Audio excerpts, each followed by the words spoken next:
ఈ జన్మ ఆఖరి అనుకొని, అయితే ప్రశ్నలోనే చిన్న రాంగ్ ఉంది.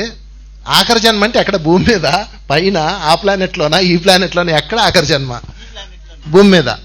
భూమి మీద ఆఖరి జన్మ కావాలంటే నిజమే, శివప్రసాద్ గారు చెప్పినట్టుగా పత్రిసారు పిరమిడ్ మాస్టర్కి ఆఖరి జన్మ అని చాలాసార్లు చెప్పారు కూడా. అంటే అర్థం ఏంటి? నువ్వు పిరమిడ్ మాస్టర్లో జీవిస్తే ఆఖరి జన్మ, అంతేగాని నాకు ఇది ఆఖరి జన్మ, గురువుగారి దగ్గరికి వెళ్ళి ఆఖరి జన్మ అనుకుంటే కుదరదు.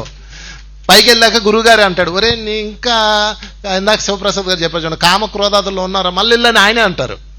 అందుకని ఆఖరి జన్మ కాదా అన్నది యుగంధర్ గారు చెప్పింది చాలా కరెక్ట్ పాయింట్. వాడి యొక్క జ్ఞానం మీద ఆధారపడి ఉంటుంది. మీరు 3 నిమిషాల్లో చనిపోతున్నారన్నగా కూడా మీరు మారిపోవచ్చు. మీరు ఆధ్యాత్మికలోకి వచ్చారు, అంతర్యానం చేశారు, హై లెవెల్ మాస్టర్ అయిపోయారన్నా ఏమో మళ్ళీ మీరు కిందకి రావచ్చేమో, డిమోషన్ అవ్వచ్చేమో. అందుకని నా జన్మ ఆఖరి జన్మ చేసుకోవాలన్న తపన ప్రతి ఒక్కరికి వ్యక్తిగత సూత్రంగా మారాలి. అలా మారాలంటే వారు కర్మ బ్యాలెన్స్ చేసుకోవాలి, ఎన్లైటైన్మెంట్ చేసుకోవాలి. అన్నిటికన్నా ముఖ్యంగా అసలు ఆఖరి జన్మ కావాలి అంటే ఒకటే ఒక సొల్యూషన్, ఒకటే ఒక కొలమానం ఏంటంటే, భూమి మీద ఎలాంటి విపత్కర పరిస్థితుల్లో అయినా, సపత్కర పరిస్థితుల్లో అయినా, అంటే ఆనందంలో అయినా దుఃఖంలో అయినా మీరు వాయు ప్రసారము లేని చోట దీపము వలె నిశ్చలంగా ఉంటే అదే ఆఖరి జన్మ. ఎలాంటి పరిస్థితుల్లో అయినా, సంతోషంలో అయినా దుఃఖంలో అయినా, ఇది కృష్ణుడు చెప్తాడు, వాయు ప్రసారం లేని చోట దీపములాగా నిశ్చలంగా యోగి ఉండవలేను అంటాడు. అంటే దీపం ఎలా ఉంటుంది? ఎలా ఉంటుంది? నిశ్చలంగా. మీరు అలా ఉండగలిగితే ఇంకేముంది నేర్చుకోవడానికి? ఈ ప్లానెట్ మీద ఏం లేదు నాయన, యు గో అనదర్ ప్లానెట్ అని మళ్ళీ అక్కడ పంపిస్తారు. అక్కడ మళ్ళీ స్టార్టింగ్ జన్మ. ఇక్కడ ఎండ్, అక్కడ ప్రారంభం. 10వ తరగతికి ఎండ్, హై స్కూల్కి 10వ తరగతి ఎండ్. ఓ నాకు మోక్షం వచ్చింది అనుకుంటాడు, మళ్ళీ పొద్దున్నే అప్లికేషన్ తెచ్చి పెడతారు ఇంటర్మీడియట్కి, అక్కడ ప్రారంభం అవుతుంది. అలాగే మన జర్నీ అనంతం, ఇన్ఫినిటీ. ఇది ఎవరు చెప్పలేరు. నీ జన్మ ఎప్పుడు అయిపోతుంది అనేది ఎవరికి తెలీదు.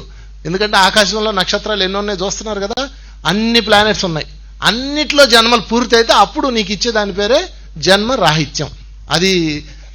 అది మరి ఎప్పుడు వస్తుందో ఎవరికాలో తెలుసుకోవాలి. ప్రస్తుతం భూమి మీద ఉన్నాం కాబట్టి మీకు మీరు ప్రశ్న వేసుకోండి, నేను ఆఖరి జన్మ తీసుకోవడానికి సిద్ధంగా ఉన్నానా? అంటే అర్థం ఏంటి? నేను ఏదో చేసేసాను, నాకు ఆఖరి జన్మ అన్న పోస్ట్ ఇచ్చారు కాదు. భూమి మీద అన్ని రకాల పాఠాలు నేర్చుకోవడం పూర్తి చేశానా? ఎలాంటి విపత్కర పరిస్థితుల్లో కానీ అన్ని రకాల ఎమోషన్స్లో కూడా బ్యాలెన్స్గా ఉన్నానా లేదని ఎవరికి వాళ్ళు చెక్ చేసుకుంటే వాళ్ళకి రిజల్ట్ ముందే తెలిసిపోతుంది. ఎంత కష్టపడి మళ్ళీ పైకి వెళ్ళాక మళ్ళీ నీకు బ్లాక్ ఉందరా అని చెప్తారు. అందుకని మనం నిరంతరం ఈ ప్రశ్న వేసుకోవాలి, నేను ఆఖరి జన్మ సాధించాలి ఎర్త్ మీద అని కోరుకోవాలి. మరలా ఇందాక సార్ చెప్పారు, మళ్ళీ ఆఖరి జన్మని మీరు పైకి వెళ్ళాక మళ్ళీ నీకు ఫుట్బాల్ ఆడాలనిపించింది అనుకో, టెంపరీ లైఫ్ తీసుకొని మళ్ళీ వస్తావు. ఫుట్బాల్ ఆడి వన్ ఫైన్ మార్నింగ్ ఫుట్బాల్ తగిలి చనిపోవచ్చు, క్లోజ్ అయిపోయింది కదా, బాల్ తగిలి చనిపోవచ్చు. సో చాలా మంచి క్వశ్చన్ ఇచ్చారు, thank you very much. Tension అయితే అవసరం లేదు, ఆఖరి జన్మ చేసుకోవాలి, నేను ఇంకా దాటుకుంటా ఉన్నాను లేదా, నా వయసు ఏమో పైకి వచ్చేస్తా ఉంది అనేది టెన్షన్ అయితే ఏం అవసరం లేదు అంటారు. ఫైనల్ గా టెన్షన్ పడ్డారా? మీకు ఒక బోర్డు కనిపిస్తుంది, మా దగ్గర ఆఖరి జన్మ రండి డబ్బులు కట్టండి అని బోర్డు కనపడుతుంది.